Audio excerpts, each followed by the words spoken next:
When Donald Trump purchased Mar-a-Lago, it was long after it had been abandoned as the president's winter White House, for which it was originally built and donated to the U.S. government.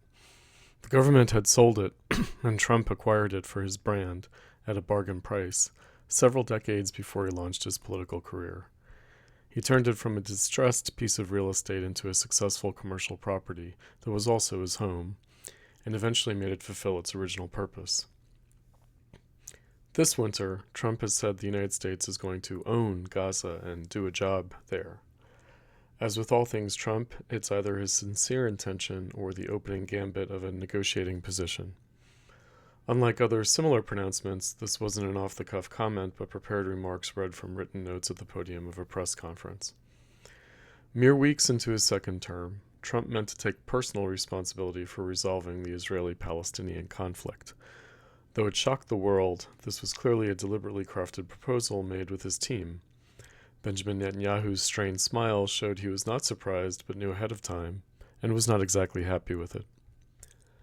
The day before Bibi's visit, Trump had brandished a pen and compared its small size to the resolute desk at which he was sitting, saying that it represented tiny Israel in the greater Middle East. But, as Alan Dershowitz noted, this cuts both ways. In case there was any doubt, the next day, Trump's national security advisor, Mike Waltz, said that the United States was making a 10 to 15-year commitment to rebuild Gaza. Trump's virtue is not only the art of the deal, but thinking outside the box. In this case, it is the killing box of Israel-Palestine. He once described the Middle East as long, blood-stained sand. Trump is unsentimental about history, taking an entirely pragmatic attitude towards it and everything else. He said simply that the Palestinians and Israelis could spend the next 100 years doing what they had done the last 100 years. Quote, but nobody wants that. Trump means to take it out of their hands. Netanyahu has to grin and bear it. Gaza is not going to be either Israel's or Hamas's.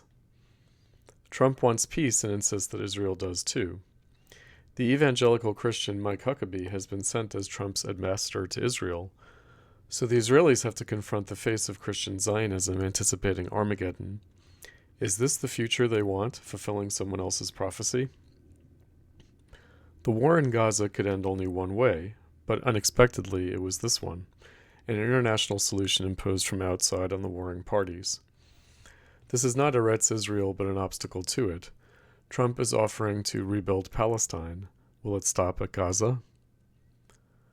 Trump has complained that he felt betrayed by Netanyahu, not over recognizing Biden's election in 2020, but the failure to achieve peace. He has said that Netanyahu fooled him into believing he wanted peace. By contrast, Trump called Palestinian Authority President Mahmoud Abbas a father figure. Abbas, for his part, was among the first to wish Trump well after the assassination attempt in a letter Trump brandished proudly ahead of the election. Trump promised to Arab Americans an end to the slaughter. October 7th was a no-going-back event. There will not be a return to the status quo, and this is not only for the Palestinians but the Israelis. A fundamental change is inevitable. Trump forced the ceasefire but is now potentially upending its terms by changing the endgame. But this apparently novel idea was always the plan floated by Jared Kushner, whose deal couldn't be sealed in the first term. October 7th opened the opportunity to arrive now at a similar place. Hamas was always of secondary concern. Their self-immolation of Gaza merely hastened the outcome. Trump is going to turn the page on a history that no longer seems to matter. There will be no setting right the scales of justice. Some things cannot be repaired, from which one can only move on. Trump seeks to wipe the slate clean of the rubble of the past. Walter Benjamin wrote of the destructive character, "The destructive character sees nothing permanent, but for this very reason he sees ways everywhere. Where others encounter walls or mountains, there too he sees a way. But because he sees a way everywhere, he has to clear things from it everywhere. Not always by brute force, sometimes by the most refined. Because he sees ways everywhere, he always stands at a crossroads. No moment can know what the next will bring. What exists he reduces to rubble, not for the sake of the rubble, but for that of the way leading through it." Marx and Engels wrote of modern capitalist society that it has drowned the most heavenly ecstasies of religious fervor, of chivalrous enthusiasm, of Philistine sentimentalism, in the icy water of egotistical calculation. It has conducted expeditions that put in the shade all former exoduses of nations and crusades. All fixed, fast-frozen relations with their train of ancient and venerable prejudices and opinions are swept away. All new-formed ones become antiquated before they can ossify. All that is solid melts into air. All that is holy is profaned, and man is at last compelled to face with sober senses his real conditions of life and his relations with his kind. Looking upon the devastation, Trump's vision is breathtaking but sobering in its simplicity. Left to their own devices, the Israelis and Palestinians could bring themselves to ruin. Only America can pull them back. For not only is the United States Israel's surest ally, it is the only reliable friend of the Palestinians. Netanyahu says of Trump's plan, quote, "They can leave, they can then come back. They can relocate and come back, but you have to rebuild Gaza." This would not be ethnic cleansing, let alone genocide, but simply rebuilding from the war's destruction. Though cast as a real estate development, it is a political move to place the United States there as a fact on the ground, actively mediating the end of the conflict. America has already been, by far, the largest donor to the Palestinians, and Trump is likely the most compassionate president yet when it comes to their cause. His commitment to take responsibility for Gaza and the Gazans raises the stakes for and exposes the complicity of the Arab states, especially neighboring Egypt of President Abdel Fattah el-Sisi and Jordan of King Abdullah, who already have peace agreements and normal relations with Israel for a long time, and are at least as hostile to Hamas and Islamic Jihad as Netanyahu's Israel. Trump is upping the ante, demonstrating that now is the time for everyone to put up or shut up.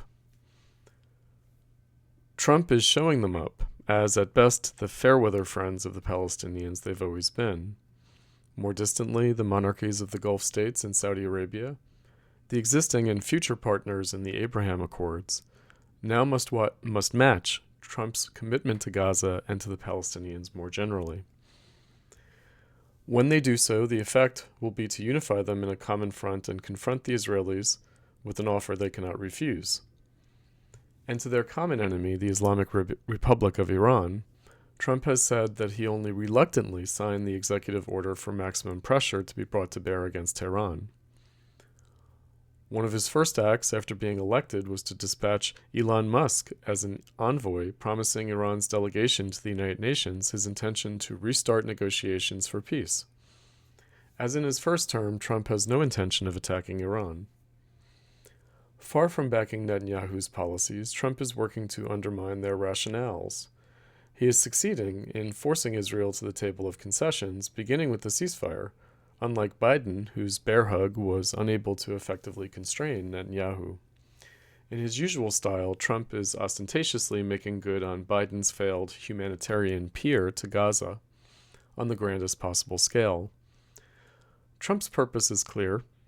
If Biden unintentionally facilitated the genocide of Gazans, then Trump is going to save them by apparently completing the process, removing the threat of ethnic cleansing by presenting it as a fait accompli. Even Israeli escalation in the West Bank is just part of the same process, not of expelling the Palestinians, but of making it clear that there really is no alternative. Trump is trying to take advantage of having the Palestinians and Israelis exactly where he wants them. The alternative to genocide has always been, and never can be, anything but surrender. Washington has been trying to negotiate the surrender of the Palestinians to Israeli victory for more than 40 years, ever since Jimmy Carter's Camp David agreement with Anwar Sadat. Netanyahu has successfully forestalled the possibility of the Palestinian surrender in order to take full advantage of their weakness. Trump is stopping Netanyahu's advance by ratifying its results, as he had with recognizing Jerusalem as Israel's capital, expecting something in return for the Palestinians. Giving him everything he publicly claims to want, such that a resulting two-state solution cannot be regarded as rewarding terrorism or capitulating to Hamas's strategy in launching the October 7th attack, which was not to destroy Israel, but force it to negotiate. If only Nixon could go to China, then only Trump can achieve the long-term bipartisan goal of an end to the Israeli-Palestinian conflict through the final establishment of a Palestinian state. The tactical differences with the Democrats and others are not over principles or the ends, but only the means. Trump's modest proposal is, as usual, made in the most grandiose style, but it is only a gesture. He has already promised that there will be neither American troops nor money committed to the cause. As usual, he will own not the property, but the name of Trump's peace.